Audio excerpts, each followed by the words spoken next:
নমস্কাৰ গাঁও চহৰ জিলাৰ খবৰলৈ আপোনাক স্বাগতম মই জয়ন্ত মাধৱ গোস্বামী গোৱালপাৰা চহৰত এক চাঞ্চল্যকৰ গুলী চালনাৰ ঘটনা মাধু ৰায় নামৰ এজন লোকৰ বন্দুকৰ গুলীত গুৰুতৰভাৱে আহত হ'ল 6 জনকৈ লোক নিজ বাসগৃহৰ পৰা যধে মধে গুলী চালনা কৰে লোকজনে আহত হয় ৰঞ্জিত দাস স্বপন দাস দীপাংকৰ দাস বিংকু দাস মফিদুল শেখ আৰু মাইনা দাস আহত আটাইকেইজনকে চিকিৎসালয়ত ভৰ্তি কৰোৱা হয় আৰক্ষীয়ে ইতিমধ্যে আটক কৰিছে অপৰাধী মাধু ৰায়ক মাধু ৰায় নামৰ 70 বছৰীয়া এগৰাকী লোকৰ গুলী চালনাত 100 গৰাকীকৈ লোক আঘাতপ্ৰাপ্ত হয় আমি জনাইছো গোৱালপাৰা চহৰত সংঘটিত হয় এই চাঞ্চল্যকৰ গুলী চালনাৰ ঘটনা মাধু ৰায় নামৰ 70 বছৰীয়া এজন বৃদ্ধৰ বন্দুকৰ গুলীত গুৰুতৰভাৱে আহত হয় 6 জনকৈ লোক নিজ বাসগৃহৰ চাদৰ পৰাই মাধু ৰায় নামৰ লোকজনে যধে মধে গুলী চালনা কৰাত আহত হয় মহিলা সহ 6 জনকৈ লোক আহত কেইজন হৈছে ৰঞ্জিত দাস স্বপন দাস দীপাংকৰ দাস বিংকু দাস মফিদুল শেখ আৰু মাইনা দাস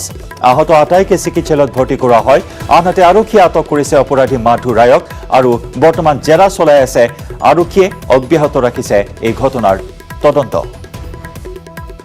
কালেকশ্যন কৰি আছিলোঁ কালেকশ্যন কৰি পিনে গৈ আছোঁ তাই দেখিলোঁ তাতে 2-3জন মানুহ থিয় হৈ আছে ঠিক ঠাক আমি তাতে যিটো ভোগালী বিহুৰ কাৰণে পেইটো দি আছোঁ বাকী তাতে অলপ ৰখি দিলোঁ গাড়ীৰ পৰা নামিম দেখোঁ যে সেইখিনিৰ পৰা এটা ধামকৈ চাউণ্ড উঠিল কিহৰ চাউণ্ড উঠিল দেখিলোঁ আমাৰ যোনকেইটা ল'ৰা আছিল বাকী কাৰোবাৰ ইয়াত তেজ ওলাব লাগছে কাৰোবাৰ কি হ'ব লাগছে তাৰপিছত সিহঁতক দৌৰাই আমি কিহত লৈ গ'লোঁ গাড়ী এখন ৰখাই কিনে তাত উঠাই দিলোঁ সেইখিনি সময়তে আৰু এটা ধামকৈ চাউণ্ড উঠিল এজন মাইকী মানুহ কাপোৰ মেলি দি আছিল আৰু এজন মানুহ ৰাস্তা দি যাইছিল সিহঁতে ঢলি পৰিল তাই সিহঁতক কি ক'লোঁ এখন গম পাওঁ যে এনেকৈ গুলী চলাই আছে কোনোবা ঘৰৰ ভিতৰৰ পৰা নে কিহৰ পৰা এনেকৈ বন্দুক নাকি দি গুলী চলাইছে তাৰ ইয়াত অহাৰ পিছত পেচেণ্টবিলাকক লৈ আহিলোঁ তেতিয়া গম পালোঁ যে কোনোবাই এনেকৈ মেণ্টেলি কি হৈছে নেকি গম নাপাওঁ ঘৰৰ পৰা যা তা কৰি গুলী এনেকৈ 3-4 ৰাউণ্ড চলাই আছে আমাৰ ইয়াতে 6জন আমি মেডিকেললৈকে 6জনক লৈ আহিছোঁ ৰাস্তা দি অহা মানুহ তাতে যোনখিনি মানুহ ওচৰ মাইকী মানুহ কাপোৰ মেলি দি আছিল তেনেকুৱা আমাৰ যেনেকুৱা কালেকশ্যন কৰি গৈ আছিলোঁ সেনেকুৱা আমাৰ ল'ৰাখিনিৰো তাতে 4জনমান ইনজৰ্ড হৈছে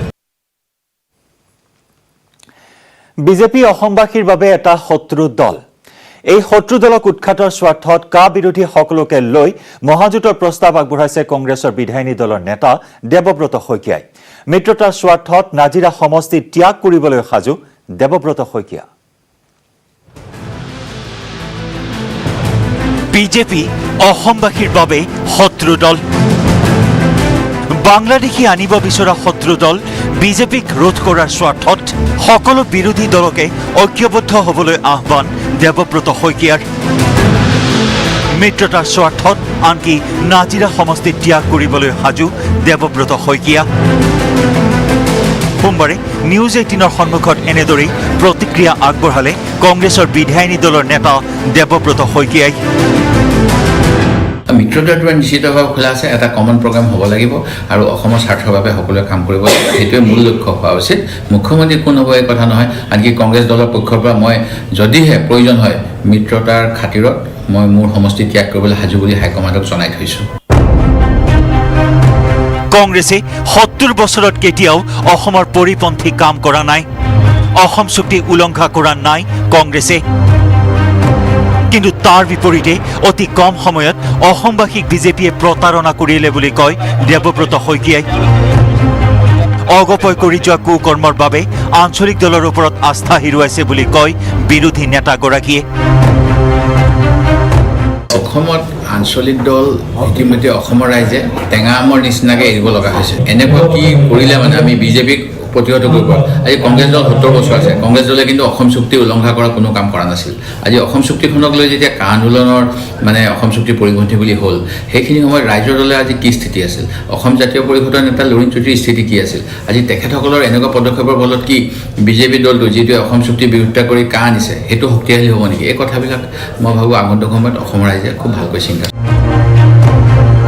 বিজেপিয়ে যাতে পুনৰ শাসনলৈ আহিব নোৱাৰে তাৰ বাবে অসম জাতীয় দল আৰু ৰাজ্যৰ দলকো চিন্তা কৰিবলৈ অনুৰোধ জনাই দেৱব্ৰত শইকীয়াই উল্লেখযোগ্য যে সোমবাৰে অসম ৰাজ্যিক NSUIৰ ছাত্ৰ হুংকাৰ কাৰ্যসূচীত অংশ লয় সাংসদ ৰাণী নৰ বিধায়ক দেৱব্ৰত শইকীয়া প্ৰাক্তন মন্ত্ৰী অকণ বৰায়ো এই কাৰ্যসূচীতে NSUIৰ ৰাজ্যিক সভাপতি হিচাপে শপত লয় কৃষাণু বৰুৱাই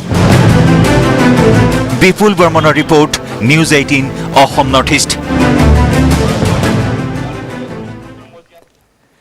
যিকোনো মূল্যৰ বিনিময়ত এইবাৰ বিজেপিক লাগে তিতাবৰ তিনিবাৰৰ মুখ্যমন্ত্ৰী তৰুণ গগৈৰ দেহাৱসানৰ পাছতেই তিতাবৰত এতিয়া সেয়ান চকু পৰিছে বিজেপিৰ। তিতাবৰ দখলৰ উদ্দেশ্যেই ইতিমধ্যে কুচকাৱাজো আৰম্ভ কৰিছে বিজেপি নেতৃত্বই।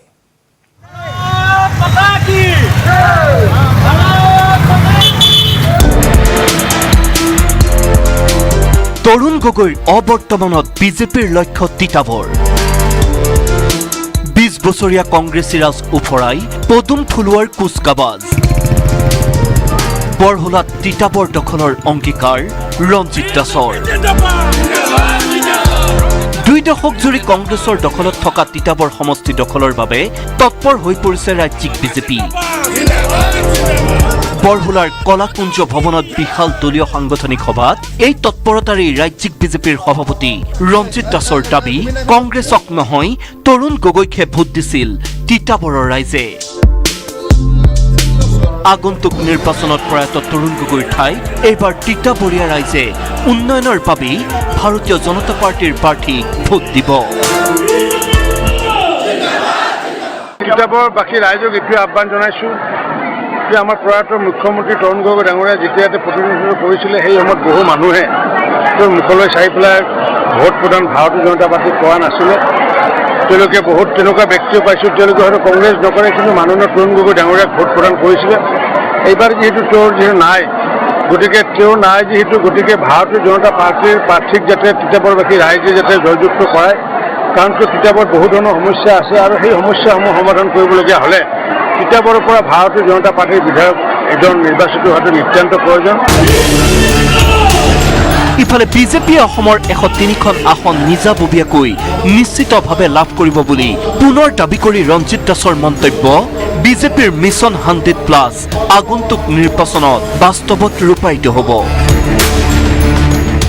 আমি অসমবাসী ৰাইজৰ আশীৰ্বাদৰ ফলস্বৰূপে ভাৰতীয় জনতা পাৰ্টীৰ কাৰ্যকৰ্তাসকলৰ গতিশীলতাৰ বাবে আৰু আমাৰ কেন্দ্ৰ চৰকাৰ আৰু ৰাজ্য চৰকাৰৰ যি সফলতা, সেই সফলতাৰ আধাৰত নিশ্চিত ৰূপত আমি ভাৰতীয় জনতা পাৰ্টি প্লাছ +100+ আমি পোৱাৰ পিনে স্পৰ্শ কৰাৰ পিনে আমি গৈ আছোঁ। এনেদৰে বৰ্তমান যোৰহাট জিলাত বিগত 20 বছৰে ধৰি কংগ্ৰেছৰ দখলত থকা তিতাবৰ সমষ্টিত বিজেপিৰ বিজয় ধ্বজা উৰুৱাবলৈ তৎপৰ হৈ পৰিছে বিজেপি। যোৰহাটৰ পৰা গৌতম বৰাৰ report, news 18 Assam north east. AGP নে বিজেপি? মিত্ৰতাবাসত আবদ্ধ হোৱা কোনটো দলে প্ৰাৰ্থী প্ৰক্ষেপ কৰিব বিহপুৰীয়া সমষ্টিত? অগপৰ দখলত নথকা স্বত্তেও বিহপুৰীয়া সমষ্টিত সাংগঠনিক তৎপৰতা আৰম্ভ কৰিছে অসম গণ পৰিষদ দলে।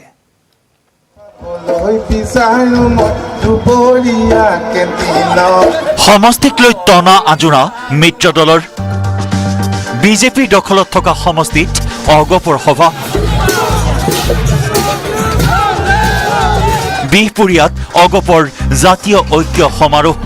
2021 নিৰ্বাচনত অব্যাহত থাকিব বিজেপি আৰু অগপৰ মিত্ৰতা এক প্ৰকাৰ নিশ্চিত হ'লেও দুয়োটা দলৰ মাজত এতিয়াও সম্পন্ন হোৱা নাই আসন বুজাবুজি। কিন্তু তাৰ পূৰ্বেই নিজৰ দখলত নথকা সমষ্টিটো ৰাজনৈতিক তৎপৰতা আৰম্ভ কৰিছে অসম গণ পৰিষদে। এইবাৰ লখিমপুৰৰ বিহপুৰীয়া সমষ্টিত বিশাল জাতীয় ঐক্য সমাৰোহ অনুষ্ঠিত কৰি শক্তি প্ৰদৰ্শন কৰিলে আঞ্চলিক দলটোৱে। কোন কোন সমষ্টিত ৰাজ্যখনৰ আমাৰ প্ৰাৰ্থিত্ব থাকিব বা প্ৰাৰ্থী দিম, সেইটো এতিয়ালৈকে ঠিক কৰা নাই। আমি ৰাজ্যখনৰ বিভিন্ন বিধানসভা সমষ্টিলৈ গৈছোঁ, বিভিন্ন প্ৰান্তত সভা সমিতি কৰিছোঁ, আমি পৰ্যবেক্ষণো কৰিছোঁ, ছাৰ্ভেও কৰিছোঁ। গতিকে তাৰ পিছতে আমি সিদ্ধান্ত গ্ৰহণ কৰিম। কিনকিনীয়া বৰষুণৰ মাজতো নাৰায়ণপুৰ উচ্চতৰ মাধ্যমিক বিদ্যালয়ৰ খেলপথাৰত অনুষ্ঠিত অগপৰ সভাত সমাগম ঘটিল সহস্ৰাধিক লোকৰ। কৰ্মী সমৰ্থকৰ উৎসাহ দেখি অভিভূত অগপৰ সভাপতি অতুল বৰা। ফিনিক্স পক্ষীৰ দৰে আকাশলৈ উৰিছে অগপ।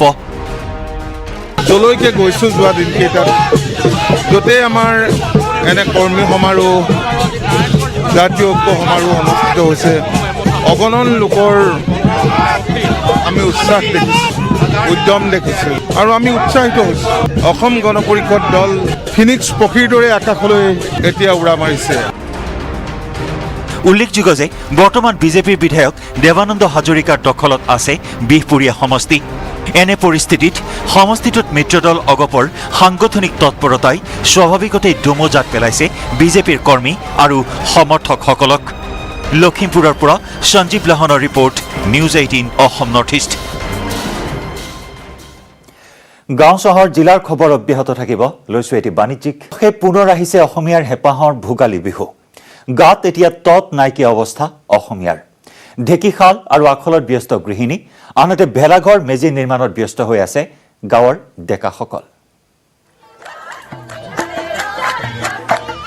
হেঁপাহৰ ভোগালী বিহুলৈ মাজত আৰু কেইটামান মুহূৰ্ত বাকী। শদিয়াৰ পৰা ধুবুৰীলৈ ভোগালীক আদৰাৰ ব্যাপক প্ৰস্তুতি। ঠায়ে ঠায়ে নিৰ্মাণ কৰা হৈছে আটকধুনীয়া ভেলাঘৰ আৰু মেজি। কংক্ৰিটৰ মহানগৰীতো দেখা গৈছে ভোগালীৰ ব্যাপক উৎসাহ। এয়া বামুণী মৈদামৰ নিউ গুৱাহাটী বিহু সন্মিলনীৰ দৃশ্য। যোৱাবাৰ আমি ৰঙালী বিহু পাতিব নোৱাৰিলোঁ কৰোণাৰ কাৰণে।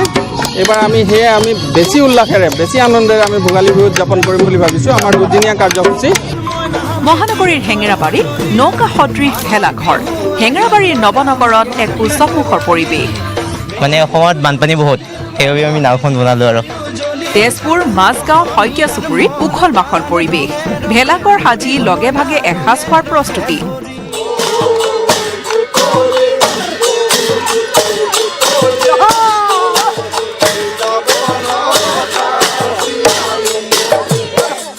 ৰঙিয়াৰ নিউ কলনীৰ যুৱকসকলে সাজিছে চাংঘৰ সদৃশ ভেলাঘৰ। কাষতে সাজিছে পৰম্পৰাগত মেজি। ভাৰতবৰ্ষৰ বিভিন্ন ঠাইৰ পৰা আহি অস্থায়ীভাৱে মানুহ বসবাস কৰি আছে আৰু সেই মানুহখিনিক আমি আমাৰ অসমীয়া ভাষা সংস্কৃতিৰ লগত চিনাকি কৰি দিবলৈ আমি এই ব্যৱস্থাটো হাতত লৈছোঁ। নাজিৰাটো হেঁপাহৰ ভোগালী বিহুৰ ব্যস্ততা। ভেলাঘৰ নিৰ্মাণ কৰাৰ লগতে পিঠা পনা বনাই আয়োজন চলিছে ভোগালীৰ। বিহু বিহু বিহুতি আমাৰ বিহুতি নীতি। নলবাৰীত চামতাতো চলিছে ভোগালীক আদৰাৰ প্ৰস্তুতি। ৰূপীয়া বাথান গাঁওবাসীয়ে এইবাৰ কাৰেংঘৰৰ আৰ্হিত তিনিমহলীয়াকৈ নিৰ্মাণ কৰিছে ভেলাঘৰ। 20 বছৰৰ পাছত ভোগালী বিহু উদযাপনৰ প্ৰস্তুতি মৰাণজানবাসীৰ। মৰাণৰ সমীপৰ মৰাণজান গাঁৱত এইবাৰ ভোগালী বিহুৰ ব্যতিক্ৰমী পৰিৱেশ। দৰিদ্ৰতাৰ বাবে গাঁওখনত 20 বছৰ ধৰি সমজুৱাকৈ আয়োজন কৰা নাছিল বিহু।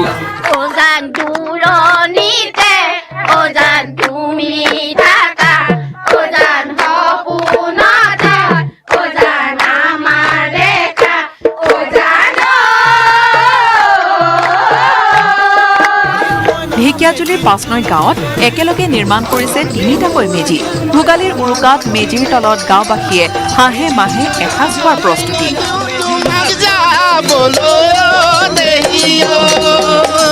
খাচী, হাঁহ, মুৰ্গী চব আছে। আমাৰ কিন্তু খানাটো হ'ব, এদিন ব্ৰইলাৰ চলিব, এদিন হাঁহ চলিব, এদিন খাচী চলিব, এনেকৈয়ে চলিব আৰু।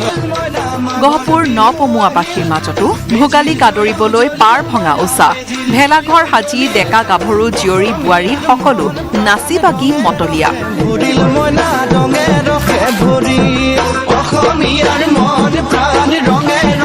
অসমীয়াৰ অস্তিত্ব হিচাপে নাচি বৰফুকনৰ যি হেংদাং হৈছে তাৰ আৰ্হিৰে আমি হেংদাং ব্যৱস্থা কৰিছোঁ। কৃষ্ণাৰ ভোজমালা গাঁৱত ব্যতিক্ৰমী ভেলাঘৰ নিৰ্মাণ। কৰোণা, বৰটোপৰ কামান আৰু লাচি বৰফুকনৰ ঘোঁৰা প্ৰতীকী ৰূপত খেৰ নৰাৰে নিৰ্মাণ কৰিছে ভেলাঘৰ। কৰোণা ভাইৰাছৰ প্ৰতিকৃতিটো জ্বলাই দিয়াৰ উদ্দেশ্য এইটোৱে যে আমাৰ দেশত কৰোণা ত্ৰাসৰ লগতে যি দুৰ্নীতি ব্যভিচাৰ হৈ আছে সেইবোৰ যাতে নিশেষ হয় তাকে কামনা কৰিছোঁ। ভোগালীৰ মেজিৰ জুইত কৰোণা মহামাৰীৰ লগতে সকলো ৰোগ ব্যাধি জাহ যোৱা আৰু অপশক্তি নাশ হোৱাৰ কামনা কৰিছে ৰাজ্যবাসীয়ে। Bureau report, news 18 Assam north east. সভা পাতিছে অসম জাতীয় পৰিষদে, কিন্তু লাজ লাগিছে মন্ত্ৰী ভৱেশ কলিতাৰ। ভৱেশ কলিতাৰ মতে সভাত কম সংখ্যক লোকৰহে সমাগম ঘটিছে। নিৰ্বাচনৰ পূৰ্বে এতিয়া পুনৰ মুখ চুপতিত ব্যস্ত হৈছে ৰাজনৈতিক নেতা মন্ত্ৰীসকল। এই ৰিপৰ্ট আগবঢ়াই গাঁও চহৰ জিলাৰ খবৰৰ পৰা বিদায় লৈছো। নমস্কাৰ।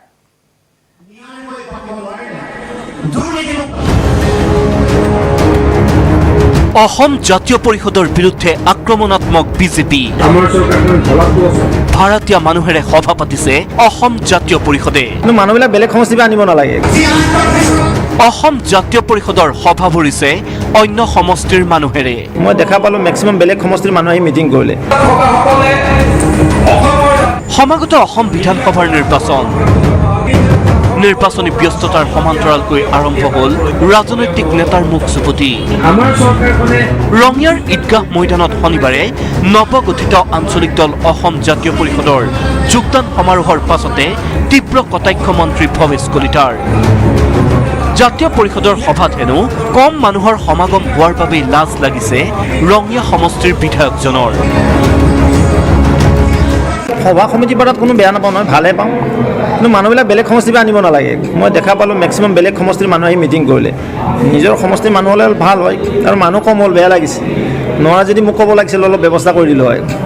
আমি লাজ পাওঁ কম মানুহে মিটিং কৰিব। অসম জাতীয় পৰিষদৰ সমালোচনাত মুখৰ মন্ত্ৰী পীযুষ হাজৰিকা। হাজৰিকাৰ দাবী আমানতৰ ধন হেৰুৱাব অসম জাতীয় পৰিষদৰ প্ৰাৰ্থীয়ে। কাকপথাৰ বৰালিৰ অনুষ্ঠানত অংশ লৈ নৱগঠিত ৰাজনৈতিক দলটোৰ বিৰুদ্ধে এইদৰে সৰব হৈ পৰিল মন্ত্ৰী পীযুষ হাজৰিকা।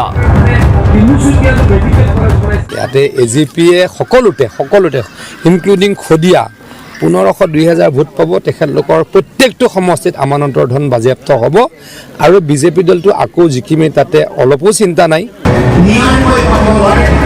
নিৰ্বাচনৰ আগত বা পাছত ৰাজনৈতিক নেতাৰ মুখ চুপতি কোনো নতুন কথা নহয়। অৱশ্যে বিধানসভা নিৰ্বাচনৰ ফলাফলৰ পাছতে স্পষ্ট হৈ পৰিব সকলো কথা। ৰঙিয়াৰ পৰা ইনামুল ইছলাম আৰু ডিগবৈৰ পৰা ৰীনা কাকতি গগৈৰ report, news 18 Assam north east.